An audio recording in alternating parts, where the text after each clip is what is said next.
तो देखो price action is not a market structure, actually में market structure guys price action से एक स्टेप आगे का होता है। तो ये बहुत ही ज़्यादा अननोन कॉन्सेप्ट है जिसके बारे में लोग ज़्यादा खुल के बात नहीं करते, क्योंकि प्राइस एक्शन एक ट्रेंडिंग टॉपिक है तो इसके बारे में बहुत ज़्यादा वीडियोस आपको मिल जाएंगे, लेकिन मार्केट स्ट्रक्चर के बारे में ज़्यादा वीडियोस कोई अपलोड नहीं करता।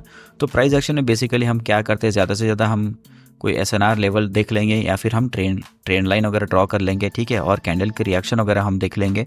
तो प्राइस एक्शन में हम ये सारी चीज़ें हम देखते हैं, ठीक है। लेकिन हम मार्केट स्ट्रक्चर में क्या देखते हैं ना, मार्केट की हम स्विंग को पकड़ते हैं कि मार्केट कहाँ से कहाँ जा रही है, उसकी हम हर एक स्टेप को हम कैप्चर करते हैं। उसकी स्टेप्स को कैप्चर करके हम ट्रेडिंग डिसीजन बनाते हैं कि अगला उसका कदम क्या होगा। जब प्राइस यहाँ तक पहुँच गया है, यहाँ पे चल रहा है, यहाँ पे स्टॉप हो रहा है, यहाँ से रिजेक्शन खा रहा है, तो इसका अगला कदम क्या होगा, ये चीज़ हम जो है मार्केट की स्ट्रक्चर को ड्रॉ करके हम समझ सकते हैं, ठीक है। तो ये जो देखने में तुमको लगेगा कि जिगजैग इंडिकेटर की तरह कुछ यहाँ पे नज़र आएगा, तो जिगजैग इंडिकेटर भी कुछ इस तरीके की लाइंस वगैरह ड्रॉ करके दे देता है। लेकिन जिगजैग इंडिकेटर्स हर एक रिवर्सल को इंक्लूड नहीं करता, वो मोटा मोटा स्विंग को पकड़ता है, लेकिन यहाँ पे मैं हर एक रिवर्सल को इंक्लूड करके ट्रेड करता हूँ मार्केट स्ट्रक्चर पे। और उसके अंदर मैं प्राइस एक्शन को यूज़ करता हूँ, एसएनआर को भी यूज़ करता हूँ, ट्रेंड लाइन को भी यूज़ करता हूँ, प्लस कैंडलस्टिक साइकोलॉजी को यूज़ करता हूँ। तो काफ़ी कुछ तुमको इस वीडियो के अंदर सीखने को मिलेगा, ध्यान से इस वीडियो को देखना, ठीक है। फटाफट से मैं क्या करता हूँ, कोई अच्छी खासी ट्रेड एंट्री फाइंड आउट करता हूँ, ठीक है। चलो मैं यहाँ पे एक डाउन के लिए ट्रेड लेता हूँ। क्यों लेता हूँ, क्योंकि देखो यहाँ पे मार्केट का स्ट्रक्चर कैसा चल रहा है। बेसिकली यहाँ पे जो इसने प्रीवियस हाई लगाया था ना, उस हाई को यहाँ पे ऊपर के साइड में ब्रेकआउट नहीं किया। देखने में हल्का सा ब्रेकआउट नज़र आ रहा है, लेकिन इसको हम स्ट्रॉन्ग ब्रेकआउट कंसीडर नहीं कर सकते। So this is a fake out, ठीक है। तो यहाँ से देखो कैंडल ने क्या किया, एक इंगल्फिंग दिखाया है नीचे की डायरेक्शन में, ठीक है। तो यहाँ पे एक इंगल्फिंग दिखाई दे रहा है हमें। तो इस इंगल्फिंग के बाद यहाँ पे एक रिट्रेसमेंट आया, और इस ये जो रिट्रेसमेंट कैंडल है ना, इसने क्या किया, एक्जैक्टली अपना जो प्रीवियस जो एक सेलिंग पोजीशन था, एग्जैक्टली उसी सेलिंग पोजीशन से रिजेक्शन दिखाया कि उसके नीचे कैंडल की क्लोजिंग करवाया है। सो ये हमें इंडिकेट करती है कि इसका अगला टारगेट ये नीचे वाला लेवल होगा, ठीक है। यहाँ से रिट्रेसमेंट लेके वो नीचे वाली इस लेवल पे पहुंचेगी, ठीक है। सो इस कॉन्सेप्ट के आधार पे मैंने डाउन के लिए ट्रेड एंट्री लिया। अब यहाँ पे जो गैप स्पेस थोड़ा ज़्यादा था, तो हो सकता है इस स्पेस को फिल करने के लिए यहाँ पे ग्रीन कैंडल आ रही हो। तो अगर ऐसा होता है तो फिर से मैं यहाँ पे डाउन के लिए जाऊँगा। लेकिन देखो मार्जिन ऑफ सेफ्टी के साथ मेरी ट्रेड यहीं पे विन हो गई है, और फिर भी मैंने यहाँ पे एक और ट्रेड ले लिया डाउन की डायरेक्शन में, क्योंकि इसने यहाँ पे ट्राई किया था, इसने रिट्रेसमेंट लिया था, यहाँ से सेलर्स की कैंडल आनी थी। लेकिन ये जो सेलर्स की कैंडल यहाँ पे क्यों नहीं आया, क्योंकि यहाँ पे जो गैप था ना, इस गैप को भी फिल करना था, ठीक है। तो यहाँ पे इस कैंडल ने फिर से इस गैप को फिल करने की कोशिश की, और सेम लेवल से इसने फिर से रिजेक्शन शो किया। तो मैंने यहाँ पे इसको देखते हुए फिर से डाउन के लिए ट्रेड एंट्री लिया। और देखो यहाँ पे अपनी जो ट्रेड है डीप श्योर शॉर्ट चल रही है। तो इस तरह से मैं ट्रेड करता हूँ, और मैं टेलीग्राम ग्रुप के अंदर भी इसी तरीके की मैं ट्रेडिंग सिग्नल्स प्रोवाइड करता हूँ अपने ग्रुप के अंदर।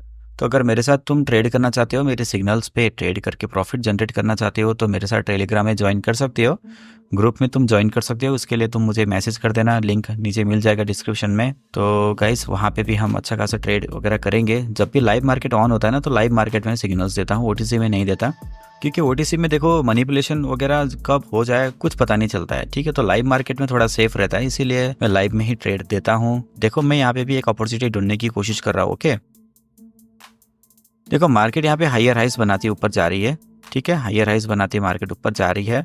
लेकिन यहाँ से इसने स्ट्रक्चर चेंज किया है, जो अपना जो लो लगा था उस लो के नीचे यहाँ पे ब्रेक डाउन हुआ। तो उसके बाद यहाँ पे क्या होगा, बेसिकली एक रिट्रेसमेंट होगा। रिट्रेसमेंट के बाद कैंडल यहाँ से फिर से नीचे की ओर टर्न आउट कर सकती है इस टारगेट को हिट करने के लिए। तो देखो इसके लिए अब सिंपली बस हमें क्या चीज़ का वेट करना है ना, कि ये जो कैंडल बन रही है ना ग्रीन कलर की, इसकी क्लोजिंग इसके नीचे ही होनी चाहिए, ठीक है। तो अगर इसके नीचे इसकी क्लोजिंग होती है तो हम डाउन के लिए ट्रेड एंट्री करेंगे, और मैंने यहाँ पे डाउन के लिए ट्रेड एंट्री ले लिया है। सो अभी देखते हैं इसका रिजल्ट क्या होता है, ओके। तो टारगेट इज़ दिस। तो इस टारगेट तक पहुँचने के लिए यहाँ पे एक सेलिंग कैंडल बनेगी, और अपनी ट्रेड भी यहाँ पे विन हो जाएगी। पॉसिबिलिटी तो है कि अपनी ट्रेड यहाँ पे विन हो जाए, क्योंकि अच्छा खासा स्ट्रॉन्ग सेलिंग का प्रेशर नज़र आ रहा है यहाँ पर, ठीक है। तो चलो देखते हैं अभी क्या होता है इसका रिजल्ट। कभी कभी क्या होता है ना, जो छोटे छोटे जो गैप बच जाती है ना, तो इन गैप को फिल करने के एक डोजी कैंडल बना देता है मार्केट। तो ऐसे घबराना नहीं है, जब तुम्हारे ऐसे में ट्रेड लॉस हो जाए ना तो तुम कॉन्फिडेंट के साथ ट्रेड कर सकते हो लाइव मार्केट में, ठीक है। ओटीसी में थोड़ा सा एरर कैंडल का सामना करना पड़ता है, लेकिन लाइव मार्केट में क्या होता है ना कि एरर के बदले वहाँ पे एक गैप फिलिंग टाइप का कुछ कैंडल्स वगैरह आ जाता है, तो उसके साथ हम कंफर्मेशन के साथ ट्रेड कर सकते हैं। तो मैं यहाँ पे भी रेडी हो जाता हूँ, ठीक है, अगर ऐसा कुछ हो जाए तो। लेकिन नहीं होगा क्योंकि एनालिसिस अपनी परफेक्ट है, तो एनालिसिस के अकॉर्डिंग हमने यहाँ पे ट्रेड लिया था। और देखो श्योर शॉट विन निकल चुकी है अपनी। सो देखो लाइव मार्केट में इतनी आसानी से हम ट्रेड कर सकते हैं। तो मैं इसके बारे में और भी वीडियोस बनाऊंगा आने वाले दिनों में, और भी स्ट्रैटेजीज के ऊपर हम काम करेंगे, बहुत ज़्यादा वर्कआउट करेंगे। तो चैनल को सब्सक्राइब करना, बेल आइकन को भी प्रेस करके रखना, ताकि जब भी मेरी वीडियोस आए तो तुमको सबसे पहले उसका नोटिफिकेशन मिल जाए। देखो फेक चैनल्स के मुकाबले ना गाइस इजी बाइनरी विंस बहुत ही बेहतर है, क्योंकि इजी बाइनरी विंस के अंदर मैं कोई फेक चीज़ें नहीं बताता। जो भी चीज़ें मैं बताता हूँ अपनी खुद की एक्सपीरियंस शेयर करता हूँ, और कोई अच्छी खासी एंट्री को फाइंड आउट करने की कोशिश करते हैं, ठीक है। हर जगह पे अपन ट्रेड नहीं ले सकते, किसी जगह पे हमें ट्रेड को अवॉइड भी करना होता है। फॉर एग्जाम्पल देखो यहाँ पर स्ट्रक्चर वाइज देखा जाए तो यहाँ पे जो है लोअर लोज बनाते हुए मार्केट तो नीचे आया, लेकिन यहाँ पे स्ट्रक्चर थोड़ा सा चेंज होने की कोशिश तो कर रहा है। लेकिन ये जो हाई लगाया था ना, लोअर हाई, उसके ही अंदर इसकी क्लोजिंग है। सो अभी तक स्ट्रक्चर में कोई चेंजेस नहीं आया। अगर अपनी प्रीवियस हाई को तोड़ देती, ये कैंडल अगर तोड़ देती ना, तो हम रिट्रेसमेंट के बाद आपके लिए ट्रेड एंट्री ले सकते थे, ठीक है। सो अभी का जो इसने न्यू हाई क्रिएट किया, मतलब प्राइस अभी तक के इतना ऊपर गया है, ठीक है, तो इसका ब्रेकआउट होना ज़रूरी है। तो अगर इसका ब्रेकआउट हो जाता है देन उसके बाद हम रिट्रेसमेंट के बाद हम ट्रेड एंट्री ले सकते हैं अगली टारगेट के लिए, ठीक है। सो देखो इसका ब्रेकआउट यहाँ पे नहीं हुआ, उसके नीचे ही इस कैंडल की क्लोजिंग है, यानी कि अपनी हाई पे इसकी क्लोजिंग है, और नीचे से काफ़ी लंबा एक रिजेक्शन है। मतलब कहीं ना कहीं इस कैंडल में सेलर्स भी है, लेकिन इस कैंडल में हालांकि अगली जो कैंडल है एक गैप डाउन ओपन हुआ है। तो गैप डाउन के बाद कभी भी कैंडल क्या करता है ना, अपनी गैप को फिल करने के लिए एक कंटिन्यूएशन की कैंडल बनाता है, ठीक है। तुम एक घंटा अच्छे से सिस्टम पे बैठोगे ना, रात को लाइव मार्केट ज़्यादातर पेयर्स ओपन रहती है मंडे टू फ्राइडे। अगर तुम नाइट सेशन में अच्छे से तुम 1-2 घंटा सिस्टम पे बैठोगे तो तुमको 15-20 ट्रेड्स ऐसे मस्त मस्त वाली मिल जाएंगे ना कि तुम जो उस पर बिल्कुल रॉकेट शॉट वाली ट्रेड कर सकते हो। तो इसी नॉलेज के आधार पर मैं सिग्नल्स देता हूँ जिससे लोग प्रॉफिट करते हैं, तो तुम भी कर सकते हो मेरे साथ ज्वाइन करके, ठीक है। सो देखो अभी यहाँ पर अब जो मैंने बोला था कि यहाँ पे जो है एक रिट्रेसमेंट आएगा, अपनी जो प्रीवियस जो हाई लगा था ना, इस हाई का यहाँ पे ब्रेकआउट हुआ, इसके बाद फिर से यहाँ पे जो है मार्केट ऊपर गया और एक वीक निकाल के उसके नीचे क्लोजिंग करवाया। तो अब अपना जो न्यू हाई था वो ये वाला लेवल था, ठीक है। सो इस लेवल का भी यहाँ पे ऊपर के साइड में ब्रेकआउट हो गया। उसके बाद गए अब हमें यहाँ पे क्या चाहिए, एक रिट्रेसमेंट चाहिए। जब तक प्राइस यहाँ पे नहीं पहुँचती ना, उसके पहले अगर यहाँ पे एक रिट्रेसमेंट आता है तो हम फिर से आपके लिए ट्रेड एंट्री ले सकते हैं, ठीक है। लेकिन रिट्रेसमेंट कैसी होनी चाहिए, श्योर शॉट वाली होनी चाहिए। देखने में लगना चाहिए कि हाँ this is a retracement candle और इसमें जो है ऊपर के लिए वॉल्यूम है, तो ऐसा होना चाहिए, ठीक है। सो देखो अभी चलो मैं फिर से आपके लिए जाता हूँ। हालांकि इस कैंडल में भी एक इंडिसीजन जैसा यहाँ पे फॉर्मेशन हुआ है, मतलब दोनों साइड का वीक नॉर्मल है, मतलब इक्वल है। तो बायर्स का भी फाइटिंग चल रहा है, सेलर्स का भी फाइटिंग चल रहा है। लेकिन मैंने आपके लिए ट्रेड क्यों लगा, क्योंकि लेवल बहुत ज़्यादा नज़दीक है।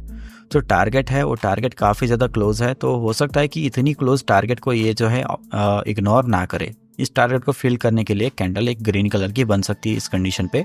सो इस कंडीशन के आधार पे देखो मैंने आपके लिए ट्रेड एंट्री लिया, और देखते हैं अभी क्या होता है अपनी ट्रेड। बेशक ये ट्रेड अपनी विन होनी चाहिए अकॉर्डिंग टू माई एनालिसिस, और अगर लॉस होती है तो भी कोई इशू नहीं है, क्योंकि हम जो है मनी मैनेजमेंट के साथ चलते हैं। तो अपनी ट्रेड को हम डेफिनेटली विन कर लेंगे किसी और ट्रेड में, ठीक है। सो वोलेटिलिटी दिखाई दे रही है इस कैंडल में मुझे, इस पेयर में अभी तो अच्छा खासा वोलेटाइल हो रहा है पेयर। देखो ऊपर इतना ऊपर गया फिर भी इतना नीचे आ गया एट द एंड। सो कहीं ना कहीं वोलेटिलिटी है, लेकिन देखो यहाँ पे जो कैंडल है ग्रीन कैंडल में कन्वर्ट होनी चाहिए थी, मगर कहीं ना कहीं वोलेटिलिटी के चक्कर में रेड डोजी में कन्वर्ट हुआ है, ठीक है। लेकिन फिर भी अपनी ट्रेड यहाँ पे विन हो गई है, क्योंकि अपनी ट्रेड एंट्री प्लेसमेंट सही थी। चलो किसी और एंट्री को फाइंड आउट करने की कोशिश करते हैं। तो आज हमने काफ़ी अच्छा ट्रेड कर लिया लाइव मार्केट में, $100 की बैक टू बैक हमने विन निकाला है। तो देखो गाइस, मैं बैक टू बैक विन निकाल भी लूँ ना तब भी मैं कंपाउंडिंग नहीं करता, क्योंकि कंपाउंडिंग में मुझे कोई ट्रस्ट नहीं है। तो I don't believe in compounding like shades, क्योंकि ये कंपाउंडिंग इतना रिस्की होता है ना कि इस पर कोई भी बंदा, चाहे कितना भी प्रोफेशनल बंदा क्यों ना हो, वो ज़्यादा रिस्क ले ही नहीं सकता। मतलब मैक्सिमम 2 या 4 स्टेप तक कंपाउंडिंग ओके, लेकिन लोग दिखाते हैं ना कि $10 डिपॉजिट करेंगे, उसके बाद उसको जो है $1000 कन्वर्ट कर देंगे, $2000 कन्वर्ट कर देंगे 15-20 मिनट की वीडियो के अंदर। This is not true. कोई $10 के रिस्क लेके $2000 कैसे बना देगा भाई?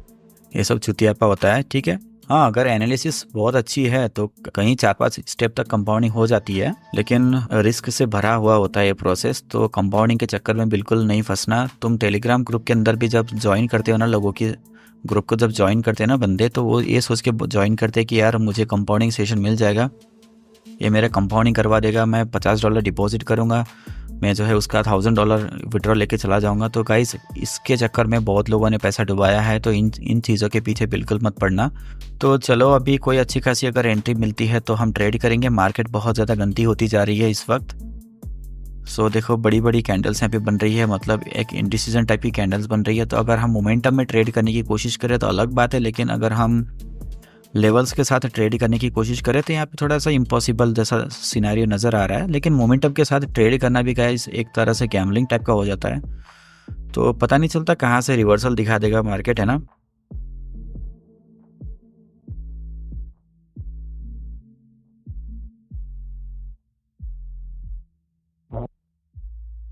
देखो गाइस, यहाँ पे मार्केट अपनी सपोर्ट लेवल पे थी, सॉरी रेसिस्टेंस लेवल पे थी, और ऊपर से रिजेक्शन तो है, लेकिन इसकी बॉडी की क्लोजिंग देखो। यहाँ पे काफ़ी सारे लोग क्या सोचेंगे ना, जब ये अपनी रेसिस्टेंस लेवल पे पहुंचा है और उसके नीचे इसने रिजेक्शन देके क्लोज करवाया, तो यहाँ से सेलर्स की कैंडल बनेगी, है ना। काफ़ी सारे लोग ये सोचेंगे और यहाँ पे डाउन के लिए ट्रेड एंट्री करेंगे, लेकिन नहीं गाइस, यहाँ पे सेलर की कैंडल नहीं बनेगी। क्यों नहीं बनेगी? क्योंकि देखो, तुम बॉडी को ठीक से तुम जज करते नहीं हो। देखो, यहाँ पे बॉडी और वीक लोग दोनों बराबर बराबर की नज़र आ रही है। तो यहाँ पे कुछ ऐसा दिखना चाहिए कि हाँ यार, ऊपर से बहुत लंबा रिजेक्शन है, तो यहाँ पे क्लोजिंग ना देके अगर इस कैंडल की क्लोजिंग कहीं पे यहाँ पे हुई होती ना, तो एक स्ट्रॉन्ग एक इन्वर्टेड हैमर कैंडल का फॉर्मेशन बन जाता है यहाँ पर। और यहाँ पे एक क्या हो जाता है, एक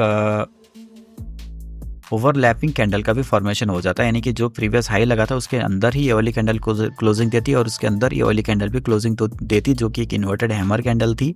सो उसके बाद हम डाउन के लिए ट्रेड ले सकते थे, ठीक है।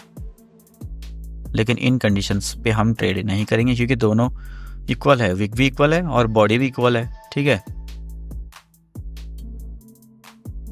तो कैंडल की रिएक्शन को ऐसे जज करना होता है गाइज। ओके, तो देखो, अगर मैं बात करूँ तो मैं यहाँ पे डाउन के लिए एक एंट्री ले सकता हूँ। हालांकि मेरी एंट्री थोड़ी लेट हो गई है, लेकिन मैं एंट्री ले लेता हूँ। क्यों लेता हूँ? क्योंकि देखो, मार्केट क्या करता है ना, जब भी अपनी लेवल को तोड़ के ऊपर जाता है तो उसके बाद एक रिवर्सल दिखाने की कोशिश करता हूँ। हालांकि मैंने यहाँ पे एक रेफरेंस के तौर पे यहाँ पे मैंने ट्रेड लिया हूँ। देखो, बात यह है कि जब मार्केट ने अपनी एक मेन लेवल को ब्रेकआउट दिया ऊपर की डायरेक्शन में, देन उसके बाद यहाँ पे एक रिवर्सल कैंडल शो किया। अगेन, ये वाला एक मेन लेवल था, क्योंकि यहाँ से भी अच्छा खासा सेलिंग आया था ना। सो एक मेन लेवल हो गया, तो इस लेवल का भी ऊपर की साइड में ब्रेकआउट हुआ है, तो यहाँ से एक रिट्रेसमेंट ले सकता है। तो इस कॉन्सेप्ट के आधार पे मैंने यहाँ पे डाउन के लिए ट्रेड एंट्री लिया। बाकी अगर ये ट्रेड लॉस हो जाता है तो फिर से मैं डाउन के लिए जाऊँगा। क्यों जाऊँगा इस बार? देखो, क्योंकि यहाँ पे अब ओवरलैपिंग चल रहा है, ठीक है। यहाँ पे ओवरलैपिंग चल रहा है इन दोनों कैंडल्स में। देखो इसको, क्योंकि इसने ऑलरेडी अपनी इस हाई को तोड़ा था, ठीक है। इसने अपने इस प्रीवियस हाई को तोड़ा था, तो तोड़ने के बाद गैस यहाँ पे एक रिट्रेसमेंट तो चाहिए था, ठीक है। इस कैंडल पे रिट्रेसमेंट चाहिए था, लेकिन इसने एक डोजी कैंडल के रूप में कैंडल की क्लोजिंग दे दिया। सो इसने डोजी कैंडल के रूप में कैंडल की क्लोजिंग तो दिया, लेकिन एज अ ग्रीन कैंडल, तो ग्रीन कैंडल ने क्लोजिंग जब दिया है, जब प्राइस अपनी प्रीवियस हाई के ऊपर तक पहुंच गया था, यहाँ ऊपर तक जाने के बावजूद भी इसकी क्लोजिंग अपनी इस हाई के नीचे ही हुई है, तो इसका मतलब यह है कि गाइस यहाँ पे ओवरलैपिंग चल रहा है। कहीं ना कहीं यहाँ पे सेलिंग का बहुत ही हाई प्रेशर चल रहा है। सो यहाँ से सेलर्स क्या कर सकते हैं, एक बार ही रिट्रेसमेंट ले सकते हैं और एक रेड कैंडल फॉर्मेशन दे सकते हैं, ठीक है। सो इस कॉन्सेप्ट के आधार पर जो मैंने ट्रेड एंट्री लिया था, वो ट्रेड अपनी डीप श्योर शॉट हो गई है। ओके, तो आशा करता हूँ कि आपको ये वीडियो बहुत ज़्यादा पसंद आया होगा, काफ़ी कुछ सीखने को मिला होगा। अगर इस तरह की कंटेंट्स और चाहते हो तो मुझे फटाफट से कमेंट करके बताओ, और आपका प्यार मुझे दिखना चाहिएगा इस कमेंट के थ्रू। तो जितना अच्छा तुम कमेंट करोगे, जितना तुम मुझे अपडेट करते रहोगे ना चीज़ों के बारे में, उतना ही ज़्यादा मैं नॉलेज तुम्हारे साथ शेयर करता जाऊंगा आने वाले वीडियोस में, ठीक है। और 10,000 सब्सक्राइबर्स कंप्लीट होने ही वाले हैं, तो 10,000 सब्सक्राइबर्स कंप्लीशन के बाद में हम गिव अवे रखने वाले हैं। इसके बारे में मैंने ऑलरेडी वीडियो में बताया है, इसके पहले वाले वीडियो में। तो अगर तुम चाहते हो कि गिव अवे में तुम भी पार्टिसिपेट करो तो तुम्हारी प्रेजेंस यूट्यूब सब्सक्राइबर के रूप में होनी चाहिए और टेलीग्राम मेंबर के रूप में होनी चाहिए। तो फटाफट से टेलीग्राम ग्रुप को भी ज्वाइन करो, पब्लिक ग्रुप को, ठीक है। तो वहाँ पे मैं टेलीग्राम ग्रुप के अंदर ही गिव अवे अनाउंस करता हूँ गाइज। और इस बारी मैं 3 लोगों से ज़्यादा लोगों को मैं गिव अवे प्रोवाइड करने वाला हूँ, वो भी अच्छी अमाउंट के साथ, क्योंकि हम 10,000 सब्सक्राइबर्स कंप्लीट करने वाले हैं गाइस। तो बहुत बड़ी अचीवमेंट है मेरे लिए, क्योंकि छोटे समय के अंदर आपका प्यार जो मुझे इतना मिला है ना, तो मैं इसे वेस्ट नहीं जाने दूंगा गाइस, ठीक है। तो चलो अभी मिलते हैं नेक्स्ट किसी और भी ज़्यादा स्ट्रॉन्ग वीडियो के साथ। तब तक के लिए good bye and take care.